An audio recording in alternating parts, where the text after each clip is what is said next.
Well, hi everyone. My name is Catherine Shriver, and I'm the host of this year's companion lecture series for the Norgard Designs 2025 Global Project. This year's global project is called The Beaded Word, and this year I'll be talking to four different beadwork artists. One of them is with me today.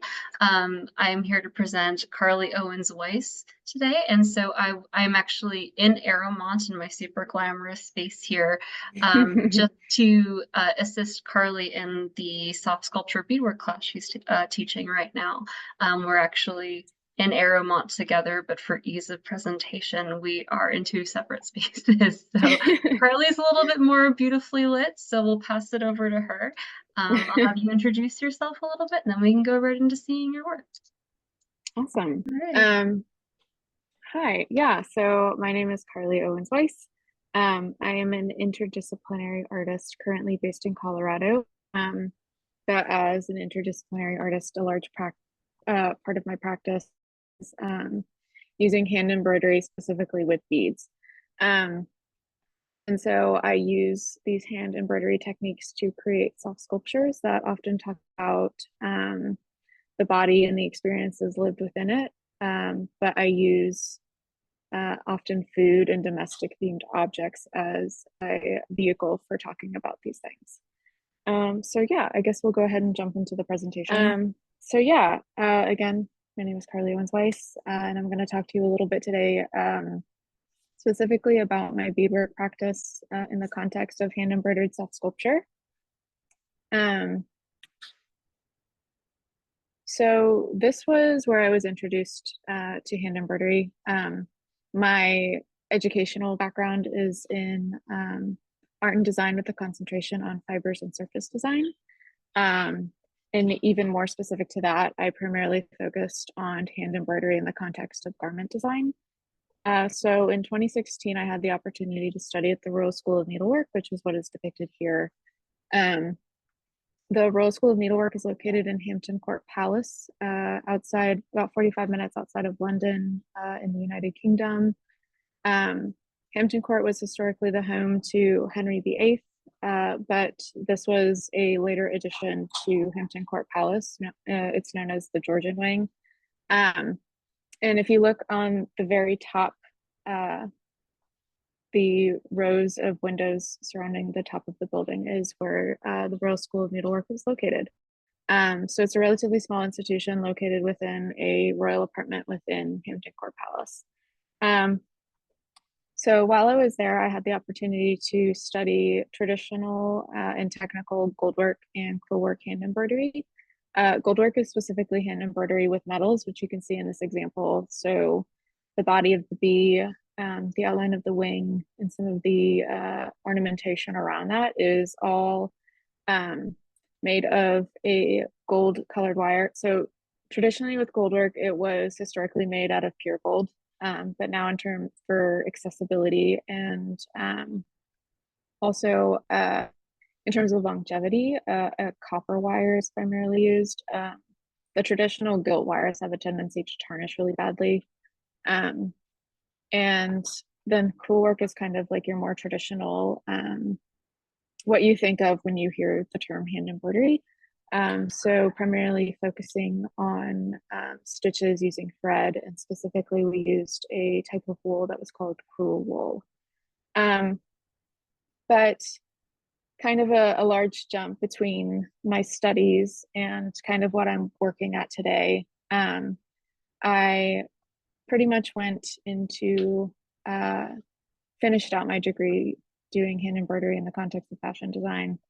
And upon kind of graduating, knew that I wanted to have my own creative practice. And so with that kind of blossomed this hybridization of combining hand embroidery, specifically the goldwork embroidery, with and beading in the context of jewelry. And so I primarily focused on that for a couple of years. And then I think just a multitude of different things were happening in my life. And I kind of found myself really yearning to get back into a more of like a fine arts practice. Specifically, this was my first soft sculpture that I made in 2022 entitled Steak and Eggs. I created it in response to complex feelings that I was navigating at the time, specifically in regards to bodily autonomy and the feelings of losing it. Um, I created my first soft sculpture shortly after the overturning of Roe v. Wade, and I was trying to make sense of the ramifications of the Dobbs decision on a personal level. Um, and so kind of making this piece specifically snowballed into my use of food and domestic themed objects as metaphor for the body, um, and depicting experiences lived within it. And this is another piece that I made shortly around that time. I want to say that this was probably my second or third soft sculpture that I made in 2022 entitled Broken Yoke. So in late 2022, early 2023, I was introduced to the still life painting genre, or like the Dutch still life tradition, specifically to the Vanitas genre, which is defined as a still life artwork which includes various symbolic objects designed to remind the viewer of their mortality and the transience of life. And so I knew that I kind of wanted to make pieces that brings Vanitas imagery into the contemporary landscape, and I wanted to use it as a way to discuss modern anxieties through antiquity. Also expanding upon the Vanitas genre, I knew that I wanted to utilize hand embroidery to play with seduction and repulsion, as well as depict our own essential, like, metaphorical neediness. I find that we live in a culture today that often views the body, and specifically women's bodies, as a selection of like metaphorically consumable parts. And this is a detail of that work called Meetings and Partings Too. And so over time, my work developed, and I was drawing parallels between objects, the body, and the experiences lived within it, to discuss contemporary issues of womanhood through a personal and symbolic lens. As an artist, I'm interested in themes of consumption, bodily autonomy, and expectations of gender. And here's a detail of that work entitled The Bearer. I'm also interested in subverting assumptions with hand embroidery to create compositions that delve into a sense of the uncanny. I want us to get emotions that arise when the familiar, the mundane, is juxtaposed with something cool or irrational. And so some of these works kind of developed from my interest and research in surrealism and the explorations of the subconscious. And this is a detail of this work entitled A Certain Kind of Delicacy. It's a piece specifically about homonymy, or double meaning. So in this context, delicacy can be interpreted as something, like in the culinary context, as something desirable, or within the context of fragility. Historically, within the Dutch still life tradition, butterflies were historically symbolic of salvation. I'm also really interested in recognizable objects, which often have numerous associations in terms of their functionality, yet the objects that I create are totally useless. And I find that this kind of also contributes to a sense of the uncanny. And this is a piece entitled Ties. A lot of my work is also influenced by tension and towing the line between the full and the grotesque, as well as comedy and tragedy. The presence of the fly and other insects, as well as like elements of decay, are pretty important in my work, and they're also an indicator of the dark complexities that lie beneath the surface of the work. This piece entitled Do references doubling. I find that everything has two sides and exists on a spectrum. I made this piece last year, which was the last year of my 20s. So I was thinking a lot about aging, which is another, or just the passing of time is a really prevalent theme within the Vanitas genre. Vanitas in general was meant to remind the viewer of the transience of life. And so this just very like transformative time for, and kind of an appropriate time where I was definitely thinking about how my body has been changing, and also entering this new decade of life. But then also I kind of wanted to make commentary on the fact that aging is something that is often like stigmatized for women specifically. it's something that we're like often told should be like celebrated and is beautiful, but then at the same time we're also like sold and advertised these products that also make you think that it's something that should be like warded off or prevented or shameful. And then the last piece that I'm going to share with you all, this is a piece called mirroring. The mirror is also another traditional symbol within the Vanitas genre. Um, Often it's a marker of vanity, which is often geared towards women. And so this piece is sort of meant to reflect seeing oneself through the perception of others. So it's very cloudy and nebulous. And also kind of comments on how society demands how women should look and feel a certain or specific way. And oftentimes, most people don't into that kind of like box that women are often put in. And then this is just a short video of a piece that I made in 2022. It was inspired by the Meetings and Parting sculpture, but I did a trade with an artist friend of mine who was having a feature in Brazilian Forbes. And so I entitled it The Meat Mitten. It's like patterned to fit her hand, and I have very small hands, so that's why it doesn't fit mine so great.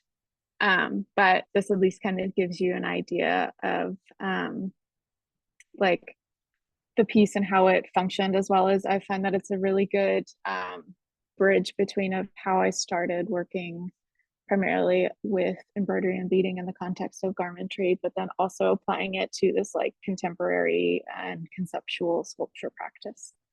So yeah, that's my presentation. Great, thank you so much. Maybe I'll just have you move back through your slides. Actually, can we go back to the mirror piece really Yeah, quickly?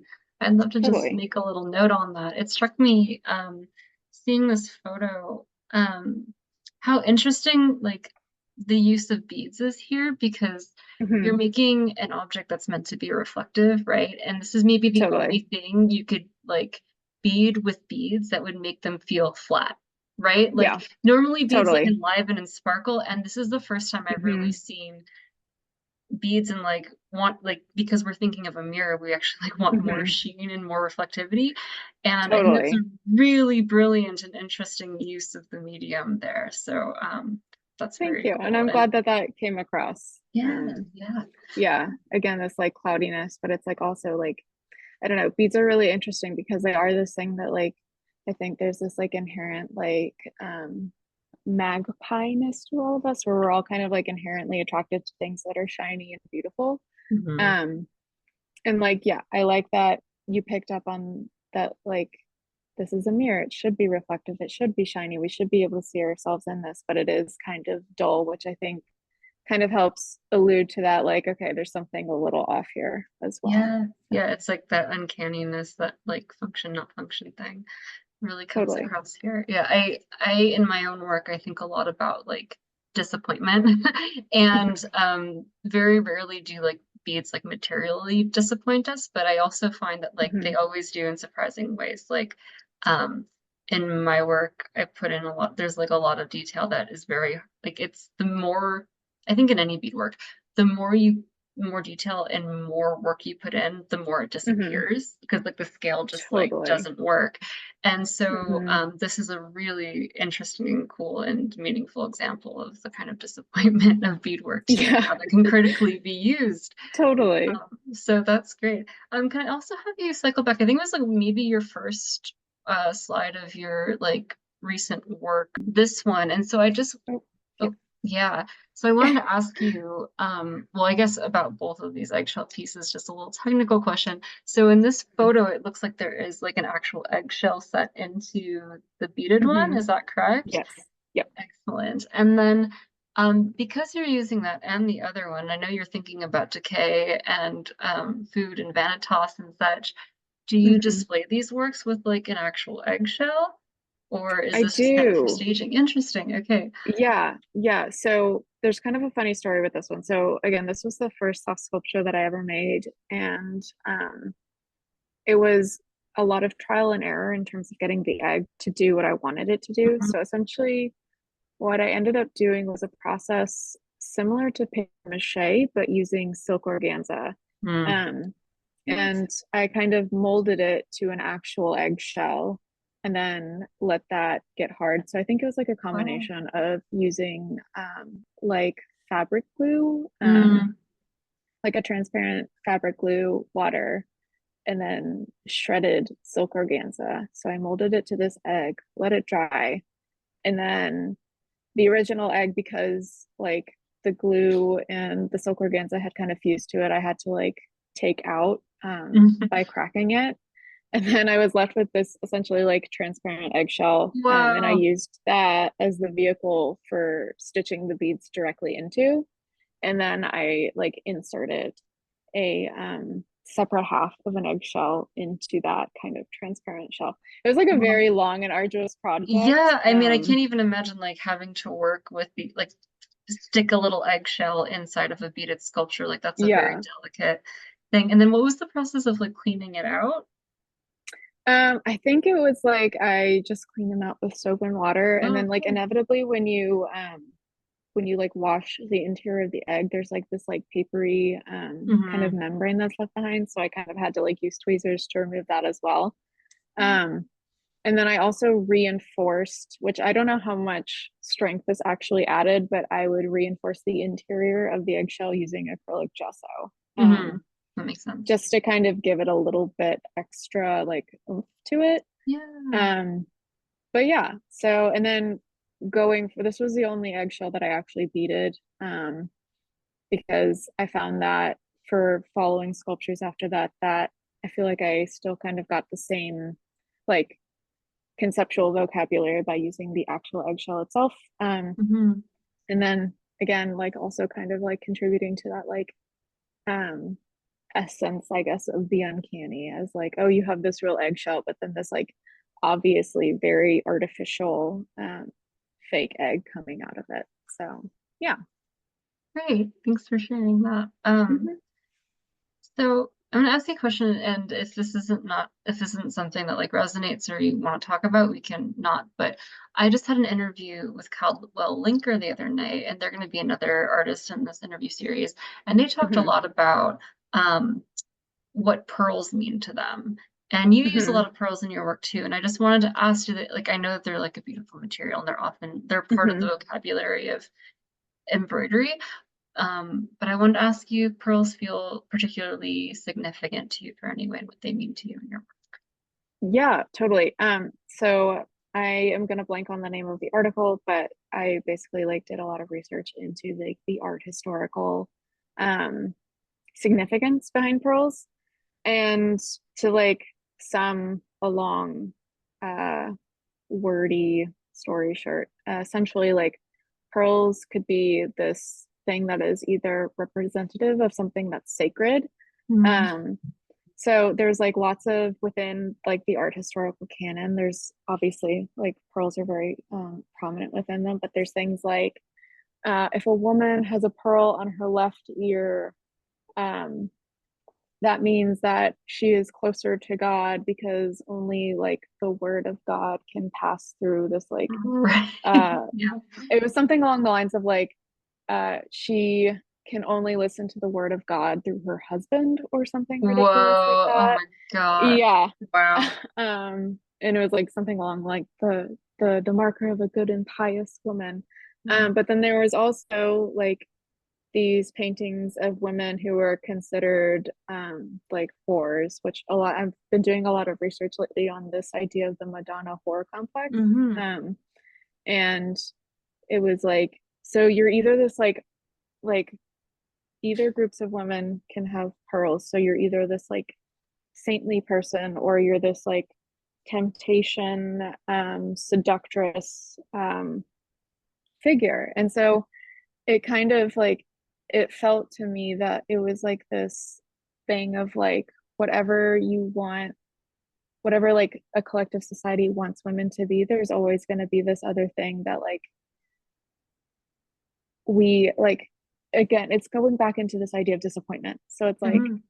you want me to be this one thing, but then it can be read as this other thing, and just this idea that like you can't be everything, you can't be like constantly like, yeah, you can't be saintly woman and you can, oh, like it's really Yeah, hard to explain, but but it's it's not static and you're never safe. Like it's not even like two sides of the same coin. Like a pearl is spherical, so like yeah, there's like a lot of slippage between the Madonna and the whore that like you can't control.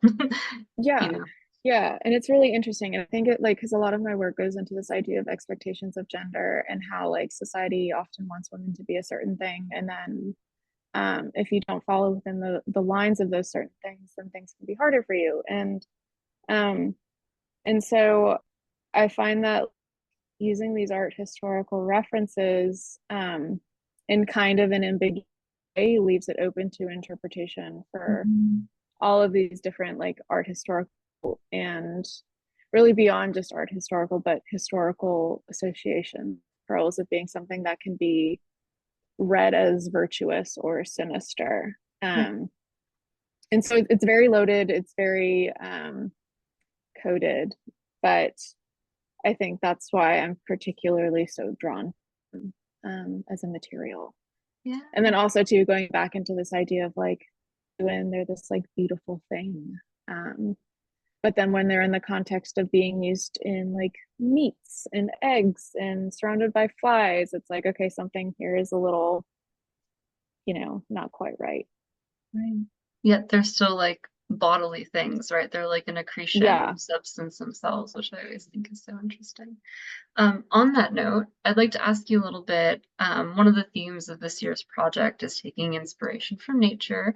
And Mm-hmm. so your work may not be like what everybody thinks of when they think about like specifically like inspired by the natural world, but a lot of the Mm-hmm. textures and the things you're depicting are absolutely like of the natural world. You've got like eggs and meats and little flies Mm-hmm. and everything. So can you talk maybe from a technical standpoint or a conceptual one just about like your process of transposing those textures into beadwork into your sculptures.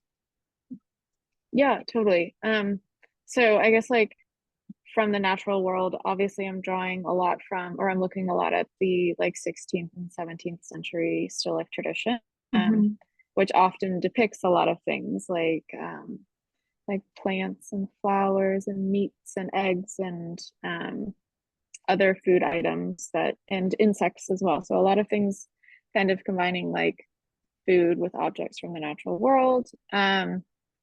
And so kind of using that as my like reference point. I try to approach my beadwork in a way that is like what I call somewhat painterly, since not like so as an interdisciplinary artist, painting is also a part of my practice, but um, I kind of view like the process of laying down the beadwork on thread as painterly as well because I'm paying like I have a lot of visual references from like art history, um, just like I print off a lot of images of like different insects and meat references and stuff like that. And so like I tend to pay a lot of attention to things like color and form and dimensionality. And so it's really me just trying to like look at what I'm seeing and then translate that through beads in a very similar way that you would with like paints. And obviously, like the beads themselves are gonna like contribute to a texture and like a visual effect of their own. Um, Hmm. and it's like it's funny because my work also deals a lot with like this idea of the artificial and that like um there's this concept called a mimetic fantasy. So essentially it's something that draws you in. So again, like these like beautiful, pristine looking food objects, but then it's also at the same time they're completely artificial. They have no Hmm. function, you can't eat them. Um, things along those lines. So I'm definitely playing with this idea of like combining like the natural and reality with the artificial. Um, Absolutely. Yeah, I wanted to just now that I've been taking this, well, I've been assisting this class with you and learning from you a little bit throughout the class and seeing your beadwork process, I will just like tell our listeners and reviewers that like absolutely, I can understand how this is like a painterly process. You do like you plan things out with drawings, but the way that you choose and apply beads is a little bit more Hmm. like, you're not it's not like bead weaving where you're like punching one thing into one space. You choose what space which beads go into. And I Hmm. remember in your studio at Contemporary Craft when we met, Hmm. I saw you had a little Ziploc bag that was labeled chicken mix, and which I assume was Yeah. from your chicken that you were working on, which you had like Yeah. meticulously labeled like 20% this bead and 20% that bead. And that's like very Hmm. much reminiscent of the way that painters keep their special mixes of different colors for paintings and stuff. Totally. Hmm. Absolutely. And then I don't want to harp on this too much, but I do want to ask you one more little technical question. Yeah. Obviously, when you're depicting things like mold on the bread and stuff, the texture of the beads really helps. Like you can lean into that Hmm. because it has that kind of Totally. a. But do you ever find yourself like fighting with the bead texture? Like the eggs, there is a smoothness to them, and then I don't know Hmm. if you were like really trying to achieve that smoothness or if you were negotiating with the beads in another way. How do you fight the beads at all, or do you just like lean in as best you can? Kind of a combination of both. So sometimes, like my sculpture process is always kind of evolving. Um, and so sometimes, like specifically, like unfortunately, I don't have an image of the chicken, but at least you know what I'm talking about. Yeah, go check that Um, online, everyone. Share out, yeah. yeah. But when I embroidered the first half of it, I didn't utilize, there's this process I use where I'll embroider pieces fully and then applique them to like the master drawing, and use stuffing to add extra dimension to individual pieces. But before I had discovered or kind of like had that aha moment with using that technique, I had embroidered the front of the chicken and everything had just kind of like it lost all of its definition and kind of just looked like Mm, this one nebulous blob. Um, and so that's when I realized that like, okay, I really need to rely on dimension, including and utilizing dimension beyond just stuffing my pieces. mm, Because whenever you have multiple like components going on, they can get kind of lost, um, sometimes when they're all done in the same like coloration of beading. But a lot of the time, I'm just letting the material speak for itself. Um, like with soft sculpture and my utilization of the beads, it really just kind of came, um, I would just say organically. It's like a material that I had always been drawn to, especially when I was working on hand embroidery in the context of mm, fashion design. Um, it has a really incredible durability that I enjoy. And also, I find that the materials are relatively accessible as well, and you can get them in a large array of colors.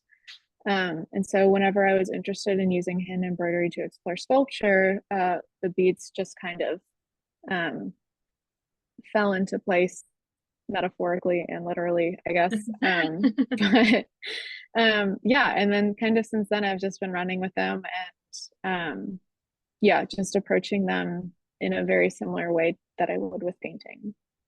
Great. So as you mentioned, you do have like a interdisciplinary practice, and you didn't show us any of your paintings, but you Hmm. do make paintings and bead along with the self-sculpture beadwork, and then you kind of Hmm. combine them in shows sometimes. And I want to ask you about that, but first I want to kind of ask you about this idea of self-sculpture. The Hmm. course that you're teaching right now is on specifically the idea of making self-sculpture, and Hmm. you are one of the only beadworkers that I've spoken to recently that like I speak to a lot of beaters that make sculptural objects, but Hmm. there's this tradition of soft sculpture that I don't hear a lot of people referencing as like Hmm. um, as overtly as you do. So I want to talk to you about that term and what's important about that to you and why these are soft Hmm. sculptures specifically. Totally. I'm usually pretty like I'm fine with identifying like my pieces as like sculpture or beadwork or soft sculpture.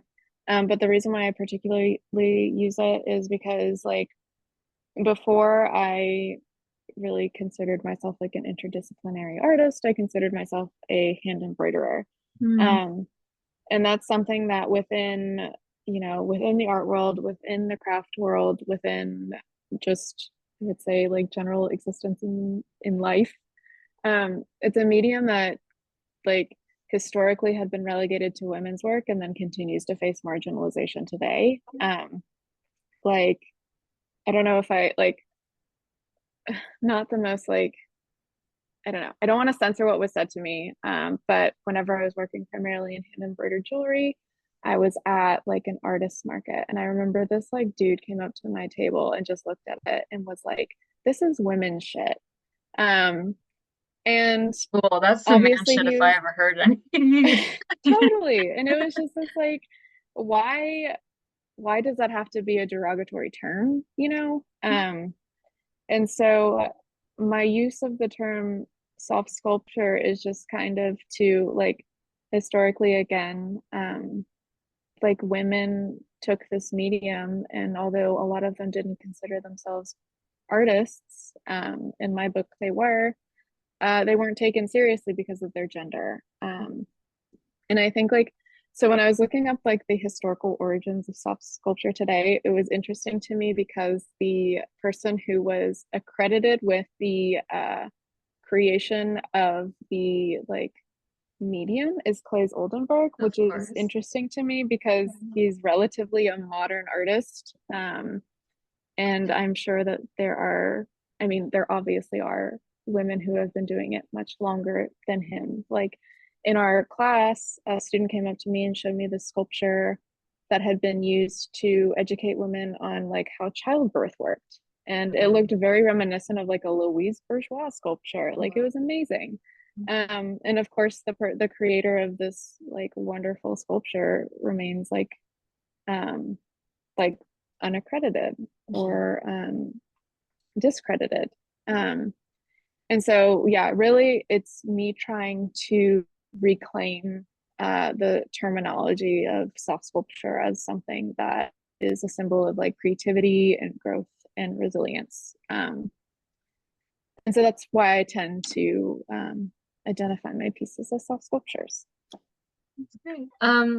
So you do have an interdisciplinary practice, as you mentioned. You work in painting as well as a soft sculpture. And so I've seen like exhibition shots of yours where you have these works like placed together in the same show. So can you talk to me a little bit about how these two media, like the beaded self sculpture and the paintings, kind of fit together in your world and your practice? Yeah, totally. So part of it was purely out of necessity. I probably, you know, embroidered all day, every day for like 3 years straight, essentially. And what people don't really understand is embroidery is really tough on your body. Um, and so I found myself just really to balance hand embroidery with something that is so like hand embroidery is obviously very stationary, like hunched over because it's like very like detail, small, meticulous work. And so I needed to balance it out with something that got me to A, work a little bit larger and B, have the ability to like move around. And at the time, I had a studio space in an artist collective in Boulder. And Mm. a lot of my studio mates were painters and printmakers and all of these things. And it really encouraged me to kind of expand my creative practice. Like growing up, I had taken like oil painting classes at the Black Mountain Center for the Arts. Mhm. And so like painting had always kind of been there. And then for some reason, I just kind of put it on the back burner for a while. And so it wasn't until I was at the studio space that I was like, you know what, I think I'm going to buy some oil paints and kind of get back into it. And immediately it was like a very like sensory thing for me. Like the smell of the oil paints was very nostalgic. Mm. And then so once I had kind of started establishing that practice, I realized that like there's days where I just want to like, you know, listen to an audiobook all day and chill out and just embroider. And so I find that the two together form a really nice balance, and also enables me to explore both 2D and 3D spaces. Mm. That's great. Thanks for that insight. So, taken a lot of your time this evening, and I really appreciate you talking to us. Can I just close out maybe? Normally, I ask people about like their favorite bead nerd thing to talk about, but I think Mhm. specifically for you, because you did go to the Royal School of Needlework, I think a lot of people would be really interested in that. And so, do you have any like specific anecdotes or maybe like knockout techniques that you learned, or things that like maybe techniques that you just like will never do again because they were so intense? Mhm. Does that sound good? Yeah, totally. Great. Um, so the one thing that I went there and it immediately blew my mind was gold work, which again, I kind of explained that earlier in my Mm-hmm. presentation, but that's essentially hand embroidery with metals. Um, it was something that I previously didn't know had existed, but had seen. Oftentimes, like if you've ever watched any kind of like Victorian drama, there's a lot of gold work embroidery in the costuming, Mm-hmm. specifically on like the military regalia, and like any kind of Right. like British like period drama. Mm-hmm. Um, and so it's something that, yeah, that I had seen and witnessed, but didn't know what it was called. And just you can just sit up like in straight embroider with metal just like kind of blew my mind. And I immediately loved it. Um, and learning it in the context of the Royal School was amazing because like these are like the tutors there are some of like the top embroiderers in the world. Um, and the way they teach you is really great because they're very strict, but not in like a in a sense that's bad. Because they make you a lot stronger of an embroiderer, and they're very polite. So like if something wasn't done correctly, they would correct you on it, and they would also say it in a very like polite way where they'd be like, "Oh, kindly, do you mind if I help you adjust this or fix this?" And so it was like I found it to be a very like encouraging and nurturing environment to be learning a new skill in. And they also taught me the importance of taking breaks. So like every day at 11 a.m. and 4 p.m. we would have to put down our work, go to like the like lounge area and have tea and biscuits together. And it was just like really nice because I feel like breaks aren't something that is emphasized in American culture. It's Right. very much like run yourself into the ground. Um, and even though like I may not be the best practitioner of that in my like creative practice, I try to be very mindful of like taking breaks is a very important part of the creative process because like you're separating yourself from your work so you can come back to it and view it with fresh eyes, gain new perspectives on things. And so often like that like 10-15 minutes it takes to have a cup of tea, the time that I lost by just doing that thing I've gained or made up by just being able to approach my work in a more fresh way. And so again, I try to be very mindful of the importance of that. And the Royal School they were the best at breaks. So I really appreciated them for that. That's great to hear. I've heard stories about people who went into embroidery programs in Paris. I don't remember the Hmm. school's name, but it was very Probably much Lesage. yes, I believe so. And it sounded like it was very much not like that, at least Yeah. they went and it was, just marathon embroidering, very strict and in a not so polite sense. And Hmm. so it's really interesting and great to hear that this is like one of these like harrowed centers of like a very traditional craft taught at the highest level that is like prioritizing things like breaks and encouragement. Um, and yeah, I like the way that you framed breaks not only is like important for your body, but also important for the creative process. I think that's Hmm. true, and it's often Totally. kind of looked over. I used to work for a painter who had a big couch in her studio, and Hmm. she would joke about people coming and like yelling at her for like just being in the studio and like laying on the couch. And she's like, "But I'm laying on the couch looking at my painting, and that is Yeah, painting still." totally. It absolutely is. Totally. Breaks actually like creativity. When you said yesterday at the end of class that like beating is exhausting because your brain is constantly making decisions, I thought that was also like another that puts like another shade on why taking breaks is important because your brain Hmm. needs to be there too.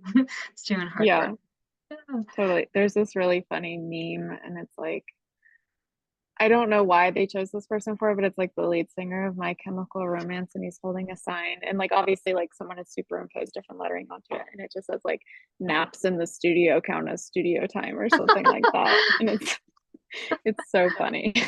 That's really good. Yeah, I wonder why My Chemical Romance was used Yeah, for that. it makes no sense. There's no segue there, But but yet an it's funny. important message. Yeah, totally. All Cool. right. Well, thank you so much, Carly. I really enjoyed hearing about your work and seeing the slides. I'm sure all of our viewers did too. Thank you so much for this. And for those of you out there watching, do look up Carly's work. You just barely scratched the surface of all the stuff that you do. You didn't even show us your paintings. So there's lots more to discover. Yeah, so don't sleep on that. And thanks so much for being with us, Carly. Yeah, totally. And thank you so much for having me. This has been a great conversation. Yeah, I And really enjoyed great it. to spend time with you, Catherine. So Yeah. I'll see you tomorrow morning for Tomorrow class. morning, bright and early, awake Yeah. and bright-eyed and ready to be.